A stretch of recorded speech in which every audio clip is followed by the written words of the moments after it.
శ్రీమాత్రే నమ. జయ గురు దత్తాత్రేయ నమ. ఈ వీడియోలో మనం జూన్ 1వ తారీఖు నుంచి 15వ తారీఖు మధ్యలో జరగబోయే పక్ష ఫలితాలు తులారాశి వారికి ఏ విధంగా ఉండబోతున్నాయి అన్న విషయాన్ని మనం పరిశీలించే ప్రయత్నం చేద్దాం. తులారాశి వారికి ఈ వారంలో చాలా జాగ్రత్తగా నిర్ణయాలు తీసుకోవాల్సి ఉంటుంది. ఏదైనా ఒక పక్షంలో కానీ ఒక నెలలో కానీ ఆ ఫలితాలు మనకి అనుకూలంగా ఉండాలంటే ఖచ్చితంగా కొన్ని స్థానాల్లో గ్రహాలు లేకుండా ఉంటే మంచిది. ఇది ఈ వారం ఈ పక్షం అంతా కూడా అష్టమ స్థానంలో 4 గ్రహాలు, 6వ స్థానంలో రాహుగ్రహం, ఇది కొంతవరకు అనుకూలిస్తుంది. 12వ స్థానంలో కేతుగ్రహం.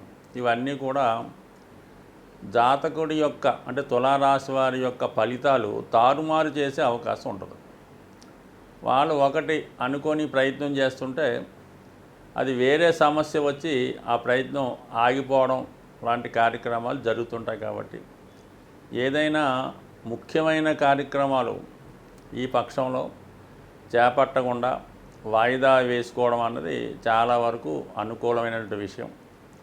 అలాగే ముఖ్యంగా ఆర్థిక సంబంధించిన విషయాల్లో మరి పూర్తిగా మనీ విషయంలో టైట్ ఏర్పడే అవకాశం ఉంది. కాబట్టి ఈ విషయంలో కూడా ఎవరికన్నా ధనం విషయమైనటువంటి ప్రామిసులు చేద్దాం అనుకున్నా, ఏవైనా విలువైన వస్తువులు కొనుక్కున్నామనే ప్రయత్నంలో కూడా తగిన ధనం చేతిలో పెట్టుకొని ప్రయత్నం చేయడం మంచిది. లేదంటే ఆర్థిక పరంగా కొంత ఇబ్బందులు, సమయానికి మనీ చెల్లించకపోవడం వల్ల కొన్ని సమస్యలు ఎదురవడం జరుగుతుంటుంది.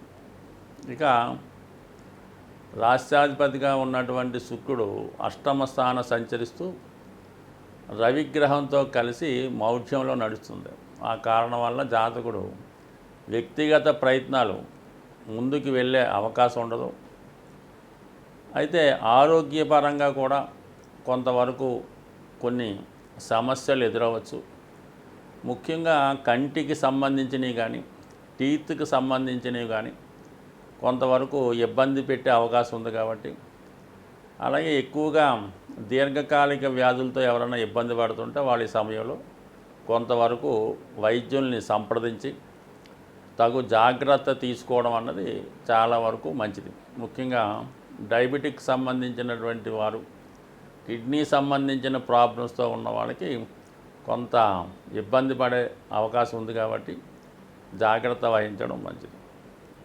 విద్యా సంబంధించిన విషయాల్లో విద్యార్థులకు కూడా ముఖ్యంగా బుధ గురు గ్రహాలు 2 కూడా అష్టమ స్థానంలో ఉండడం వల్ల ఒక విధంగా పరిశోధనా రంగంలో ఉన్న వాళ్ళకి, రహస్యాలు కనుక్కుందాం అనుకున్న వాళ్ళకి, సినిమా కథలు స్క్రిప్ట్లు రాద్దాం అనుకున్న వాళ్ళకి కొంతవరకు అనుకూలంగా ఉంటుంది. అంటే దీర్ఘకాలికంగా శ్రమ పడుతున్న వాళ్ళకి, పరిశోధనా రంగంలో ఉన్న వాళ్ళకి అనుకూలంగా ఉంటుంది. కాబట్టి ఎవరైతే విద్యార్థులు కాంపిటేటివ్ ఎగ్జామ్స్కి, మెడికల్ ఎంట్రన్స్కి, ఐఐటి ఎంట్రన్స్ లాంటి సెంటర్లకి రాస్తున్నారో వాళ్ళు ఖచ్చితంగా కష్టపడవలసి ఉంటుంది.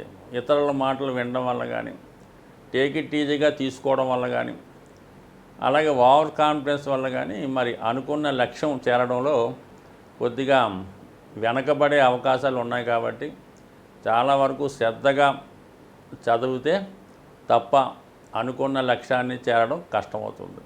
అలాగే ఈ రంగంలో ఎవరైతే తులారాశి వారు ఎక్కువగా ఈ సినిమా రంగంలో ఉంటారు, టీవీ మీడియా సినిమా రంగంలో ఉన్న వాళ్ళకి చాలా వరకు అంత సక్సెస్ లేకపోవచ్చు. కొద్ది కాలం పాటు సక్సెస్ కొరకు వెయిట్ చేయవలసి ఉంటుంది. ఇక కుజుడు కూడా సప్తమ స్థానంలో అత్యంత బలవంతుడై రుచిక మహాపురుష యోగం అనే పంచమహాపురుష యోగాన్ని కలిగి ఉన్నాడు. సో దీనివల్ల మీ ప్రత్యర్థులకి, పోటీదారులకి చాలా బలం పెరిగే అవకాశం ఉన్నది. సో అలాగే మీ యొక్క భార్య లేదా భర్త ఎవరికి వర్తిస్తుందో వాళ్ళకి ఖచ్చితంగా వాళ్ళకి విజయ అవకాశాలు కానీ సక్సెస్ కానీ చాలా అనుకూలంగా ఉంటుంది. ఖచ్చితంగా మీ ప్రత్యర్థులు మీపై పట్టు సాధించే అవకాశం ఉంటుంది. కొంతవరకు మరి చాలా సామరస్య ధోరణిలో, రాజీ ధోరణిలోనే వెళ్ళడం మంచిది. అయితే మరి భూములకి సంబంధించి, స్థిరాస్తికి సంబంధించిన విషయంలో మరి ఏదైనా ఆర్థికపరమైనటువంటి లావాదేవీలు, భూ తగాదాలు, అలాగే న్యాయస్థానంలో కోర్టు సమస్యలు, పోలీస్ స్టేషన్ ఇబ్బందులు ఇలాంటివి ఏమన్నా ఉంటే ఇవి ఖచ్చితంగా అనూహ్యంగా మీకు సాల్వ్ అయ్యే అవకాశం ఉంది. అంటే కొంత ధన నష్టం జరిగినప్పుడు కూడా మరి ఇటువంటి పార్ట్నర్స్ మధ్య వ్యవహారాలు కానీ, అన్నదమ్ముల వ్యవహారాలు కానీ, స్థిరాస్తి వ్యవహారాలు కానీ ఖచ్చితంగా సాల్వ్ అవ్వడం జరుగుతుంది. అయితే మనం కొంత నష్టపరిహారాన్ని కొంత వేరే రూపంలోనూ ఖచ్చితంగా చెల్లించవలసి ఉంటుంది. ఒక విధంగా దీన్ని సాల్వ్ చేసుకోవడమే ఉత్తమమైనటువంటి కార్యక్రమం. ఇది కూడా మరి అంటే రాహు 6వ స్థానంలో ఉన్నప్పుడు ఖచ్చితంగా విజయాన్ని మీకు ఇవ్వడం జరుగుతుంటుంది. అయితే ఏ విధంగా ఉంటుందంటే అది మనకి న్యాయమైన తెలిసినప్పటికీ ఖచ్చితంగా మనకే సక్సెస్ వస్తుంది, మనమే గెలుస్తాం అనుకున్నప్పటికీ కూడా తప్పనిసరి పరిస్థితుల్లో ఏదో ఒక కారణం వల్ల ఎదుటివాడికి ధనం కానీ ఏదో ప్రలోభపరిచి కానీ కొంత నష్టపోవలసి ఉంటుంది. అలా నష్టపోయినప్పుడే మనకి విజయం రాయిస్తుంటుంది. కానీ ఖచ్చితంగా రాహు మాత్రం విజయాన్ని ఇస్తాడు, కానీ అది కొంత అన్యాయం, కొంత మనకు నడుస్తుంది, కొంత నష్టం కూడా జరుగుతూ ఉంటుంది. సో దానివల్ల మనం అనుకున్న దానికన్నా కొద్దిగా రాజీ పడి ఏ ఆర్థిక లావాదేవీలు కానీ, భూమి సంబంధించిన విషయాలు కానీ, వైవాహిక జీవిత సమస్యలు కానీ ఈ విధంగా సాల్వ్ చేసుకుంటే మంచిది. ఇక మరి పుణ్యక్షేత్రాలు దర్శిద్దామన్న వాళ్ళకి అనుకూలంగా ఉంటుంది. చాలా వరకు కేతు 12లో ఉన్నప్పుడు అనవసర వ్యక్తులకి అనవసరంగా ఖర్చు పెట్టవలసి ఉంటుంది. అలాగే నిర్ణయాలు తీసుకోవడంలో సరైనటువంటి నిర్ణయాలు తీసుకోలేకపోవడం జరుగుతుంటుంది. ముఖ్యంగా వివాహ సంబంధించిన ప్రయత్నాలు కొద్ది కాలం పాటు వాయిదా పడే అవకాశం ఉంది. ముఖ్యంగా మనకి ఈ పక్షంలో వచ్చినటువంటి పండగలను ఒకసారి పరిశీలించినప్పుడు అన్ని రాశుల వారికి ముఖ్యంగా విశేషంగా ఈ పక్షంలో మనకి 6వ తారీఖు జూన్ 6వ తారీఖున ఆ రోజు అమావాస్య శనీశ్వర జయంతి జరుగుతుంది. సో ఆ కారణం వల్ల గ్రహ అనుగ్రహం కావాలనుకునే వాళ్ళు, జీవితంలో వృద్ధి చెందదాం అనుకున్న వాళ్ళు, ముఖ్యంగా ఏ రాశితో సంబంధం లేకుండా అన్ని రాశుల వారు కూడా ఆ రోజు విధి విధానంగా మరి వీలైనంత వరకు సూర్యోదయం లోపులే మనకి ఏదైనా దేవాలయాన్ని దర్శించి, ముఖ్యంగా శివాలయాన్ని దర్శించడం, అక్కడ ఉన్నటువంటి నవగ్రహాల్లో శని భగవానుణ్ణి విధి విధానంగా అభిషేకం చేసి దాని తర్వాత శివుణ్ణి కూడా దర్శించడం వల్ల, అలాగే వీలైతే ఆ రోజు నూనెతో చేసినటువంటి పదార్థాలు ఏది కూడా తినకూడదు అన్నమాట. అంటే అలాగే నెయ్యితో చేసినవి కూడా తినకూడదు.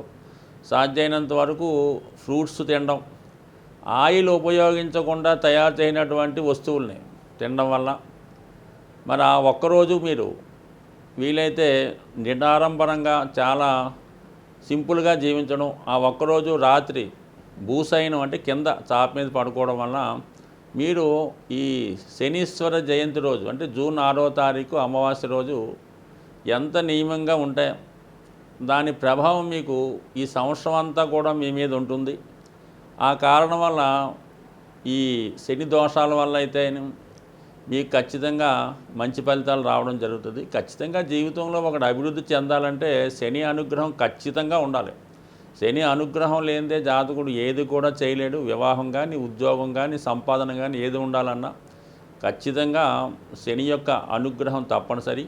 శని యొక్క అనుగ్రహం కోసం అందరూ కూడా మరి ఈ జూన్ 6వ తారీఖున వచ్చినటువంటి శని జయంతిని విధి విధానంగా చేయడం అన్నది చాలా ఖచ్చితమైనటువంటి నియమం. తప్పనిసరి కూడా ఎవరైతే శాస్త్రాన్ని నమ్ముతారో, ఎవరైతే నవగ్రహాలు నమ్ముతారో వారు ఖచ్చితంగా చేయండి.